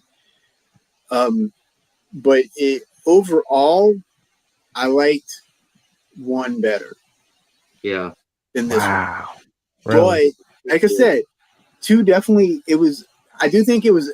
Well, besides the editing of the kills, I do think it was edited better, and I do think the flow was a lot better in two. Absolutely. And the makeup effects too the makeup effects in one were better too. They really were. Tom Savini just What they were. I mean, you're gonna have Tom Savini and then another guy. Come on, Tom Savini's gonna win. Sorry. Tom Savini's a master. Not How Yeah. that about Carl the Fullerton suspense? no slasher. And then I mean, I thought that, you can see Carl Fullerton has skills. I mean, he did. But Tom Savini, I mean, it was just a shame that that Cunningham and Savini and Miller walked away, for the second one because of Yeah. but we do see them come back later on in the franchise. Well, how Um, about suspense, guys? How do you feel about comparing the two? The suspense and the tone of that. Like, was it which one was more suspenseful for you? Which one had you more like, oh, on your edge? for me, honestly, the first one. because it was Yeah. new. YouTube. Because it was new. Mhm. Yeah, God. and that's a weakness in every franchise that they can't overcome, is that you're never going to be quite surprising everybody. I mean, it's only been a very couple of films that have actually done that for me. Like the second one just completely stops the first one. Like Saw Yeah. 2, it's so much better than the first Saw. Um, I give you that. I I, feel I that's the always, same hair though. I don't know, man. I just still think that first film is on the bottom tier of all of them. I I think know. I just the do. reason why it is, I think part of it is too, honestly, is the cast. The cast, like I said, the cast is just a bunch of theater actors. There's nobody really there you can glom onto. As like when you watch this one here, they're like I said, they're all really handsome and they're really good looking. Mhm. And they're real bubbly, and that really helps. But that's what made the first one so really good, was because they looked like just anybody. And like Yeah. going forward, the cast got you can look at the cast, and they all started coming out of the Hollywood Central, Hollywood casting. They all had to be young and good looking and beautiful, and willing to take off their clothes and have great bodies. It was like there wasn't a single girl there, and there wasn't a single girl in the first movie that could compare to Jenny or even Terry. I mean, it's just like those You girls were know, just I same thing with wanted Mark. to. Mhm. Mark and Paul were very, very handsome. I mean, so you got something for the ladies. They came out there and watched that movie. They could see a couple of really good-looking fellas on there, and that appeals to it, because you're trying to get the female audience in. Like, That's okay, probably why we're they gonna cut give the it. kills too. That might have been because of the ratings board. Definitely, just they were on them. They were on them because they showed. There's a little documentary Carl Fullerton made. He recorded it, and you could see all the kills were extended, and like the sheriff, the deputy sheriff, when he got hit. I mean, the way he died, it really looked completely painful. When he stabbed the two lovers in the bed, he didn't just stab them; he stabbed them and then moved the spear around like this, like he was making, Mhm. like he was stirring. I mean, it was just Yeah, I've really seen that. graphic and really, really, really painful. You Hey, think we'll Justin, ever how see are those you, bud? cuts? Will we ever see those cuts come? I don't know. If you didn't see him in the Scream Factory set, I don't know if you're gonna ever see him. think I think they lost the footage from what I've You heard. think you think that's for all of them? Because Jason has a real bad history of a lot of cuts. So you think that's Yeah. a thing for all of them? I don't know about all of them. I know about two in particular. They said they cut it and then they lost some of the footage. Supposedly the her head with the eyes opening and stuff. That footage is completely like destroyed, from what I've heard. Mm. Renee Hey, I says, have a. I just want to. I'm going to come to the chat here for real quick. She mentioned that she saw Halloween in '78. She was only 12, and watching this first classic, also big in the theaters, was Saturday Night Fever and Grease. Yeah, when Tom Travolta. See, Star Wars was earlier. Star Wars was '77. See, first Saw is the what? You're wrong, Casey. Ooh, that's not true. Saw The 2 and second 3 are one, the best. Saw 2 is amazing. The first three are the only Yeah, watchable ones. the three are good. I was just Oh, mad they killed come on Gina. now. They're all decent. The first three, yeah. First 3 are the best Um, stuff. They're the the best. Charles, he found the first one. Which one, Charles? First Friday the 13th. I mean, if I you could look at it see. now, I mean, compared to some of what we're seeing now, yeah, I can understand that. But there's still one thing that these movies will always have above new movies. There's one thing that these movies always will have that will always be better for it than new movies now, and that is they have practical effects, no CGI. I'm good with that. I'd rather watch a 40-year-old movie with practical effects than a brand new movie with CGI. I agree 100%. I hate CGI. Hate it so much. Uh, It's not all bad. It's not it's all bad, but it's it has to be done right, and they yeah. don't do Yeah. it right. That's the No, they problem. don't. Yeah, they too Yeah, heavily rely on it. Yeah. for sure, for sure. So Part 3's coming up. Right. That one's gonna be a lot of fun. The 3D effect coming in. I can tell you there's a lot of fun effects that we can talk about for that. We will see. Who knows? Maybe I'm wrong about part 2, part 3. Maybe Jenny does buy the farm the next one. I don't know. We'll So see. are We'll you find guys out next. going Um, to rate it? You didn't rate it though. Like you rated it against each other, but are you guys going to rate it as a movie in whole, like you did the last one? you know what? You know what we're gonna do? I think we're gonna hold off on our ratings. I think what we're gonna do is we're gonna do this all the way through, and then we're gonna do a ranking show, and we're gonna rank our movies how we like them.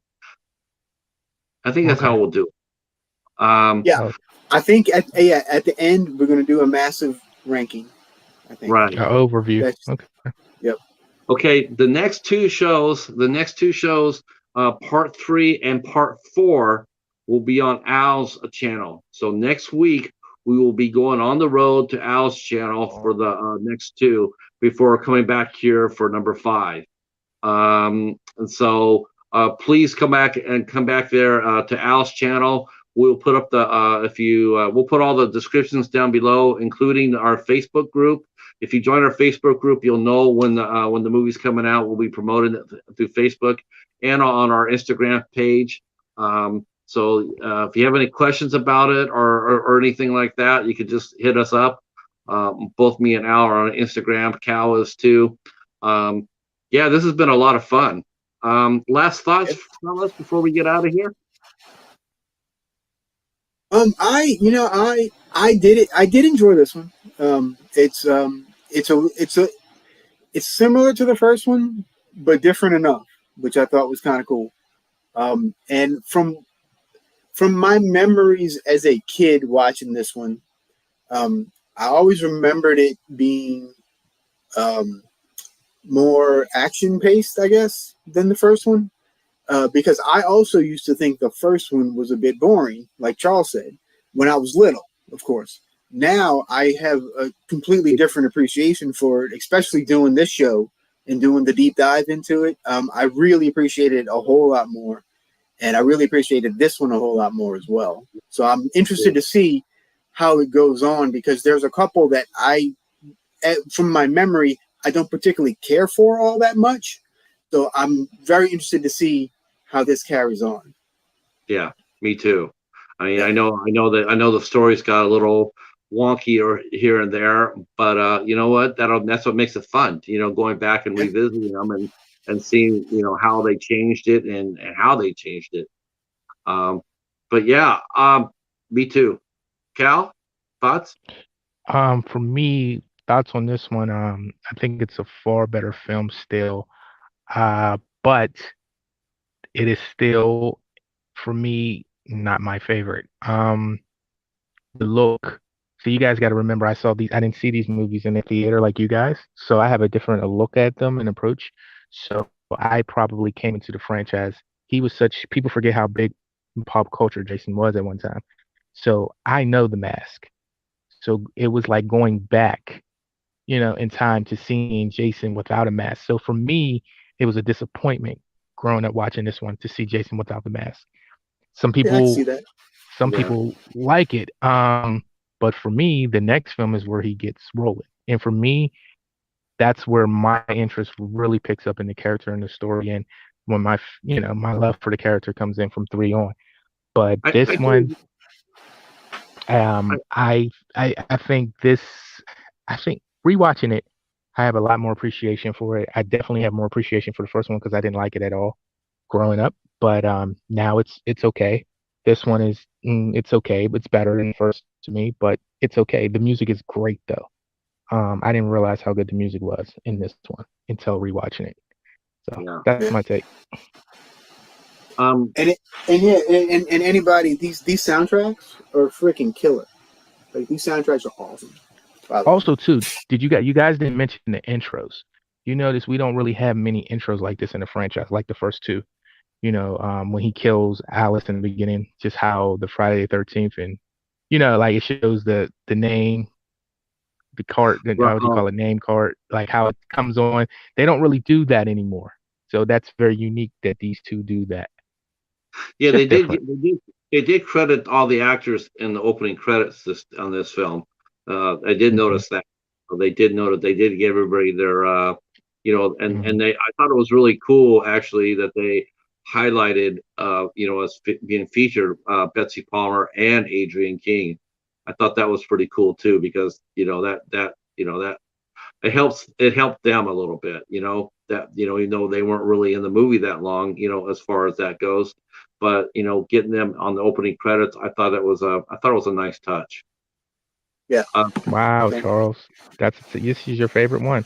I'm hearing a lot of people love 2 and 4. Man, that's I know a few people that like this one a lot. Yeah. Yeah, I'm hearing that a lot now. Yep. Part 2, honestly, it really is sort of like Jason's origin story. It really is. They fill it in his backstory with exposition, but then he pops up for the first time. This is his origin, and so we actually do really truly see him for the first time. And you know how it is, Cal, with origins; they're always the hardest to establish. Going forward for now, because now it was going to get better because now everybody knew who Jason really was. Right. And so I think that really helps. I think that's really what helps going forward, and that's the reason why a lot of people may not really like 2 a lot, because origin stories are the hardest story to tell. The beginning of the story is always the hardest. Yep. As far as I'm 2 concerned. origin stories, ain't that something in the franchise? Back-to-back origin stories. Yeah. Yeah. All right, boys and girls. It's time for us to damp out the fire. I want to thank you guys so much for coming out, man. This has just been absolutely amazing. I can't tell you how grateful me, Al, and Cal are for you guys coming out and support us like this. Thank We you. hope that you'll be back for next week for at 9 o'clock on Al's channel. Come out and tell your friends too. This has been a really fun adventure so far. I'm looking forward to next week already. You two guys want to say last words before we're out of here? I just say stay spooky. That's my thing. Yeah, just thanks for having me. It was an honor to be here, and I had fun. It's hearing you guys. You're giving me totally different outlooks on the movie, so it makes me appreciate them even more. So that's always what I liked about these conversations. Yeah, I like that we all kind of have different opinions about stuff. I think that makes good stuff. All right, boys and girls. Oh, yeah, and I'll be back here on. Oh, I guess I should ask you what you guys are doing for this week. Al, what are you doing for your channel this week? I think I have Tubi Tuesday coming up at 10 o'clock Eastern. This week we're doing The Curse of Humpty Dumpty. Yes, despite the awful title, it's actually a pretty interesting movie. So tune in on my channel at 10 o'clock on Tuesday to see our thoughts on The Curse of Humpty Dumpty. Okay. Did he fall? He might. I don't know. You're gonna have to watch and find out. Maybe he landed on Muffin. He might have. And then I'll probably sprinkle in another video during the week. And then I got some stuff coming up the week after, but I'll talk about that next week. Okay. You, Cal? Yeah, hopefully I can get these videos rolling. I last week I asked you guys to help me get over a hump, and I only needed 2, and then it looks like I'm 3 over the hump. So I truly appreciate you guys coming through. If you want to continue to support and get me even more over the hump, I appreciate it. I always appreciate you guys' time. So again, thanks for your time and thanks for having us. And for me, I'll be doing Dollar Tree Tuesday, Dollar Tree Theater come out on Tuesday. And then this week we will be talking on Tuesday. We'll be talking to Spooky Kisses, Women in Horror Month, and that will be here on my channel. Great.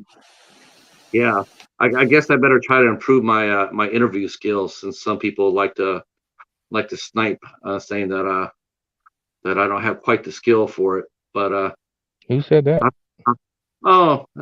Nobody, actually, nobody. But yeah, but I'll try to work on that for this week's round of interviews. But thanks again for showing up, and we will see you guys next Sunday on Al's channel. Peace. Stay there, fellas.